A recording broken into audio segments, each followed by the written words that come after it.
ខ្ញុំសូមមកអបួងសួងអើយព្រះគុណខ្ញុំមក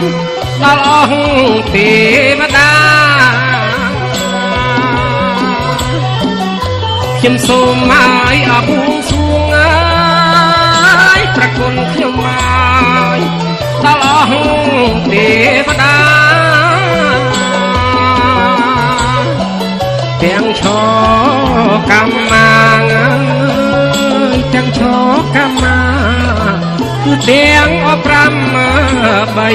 3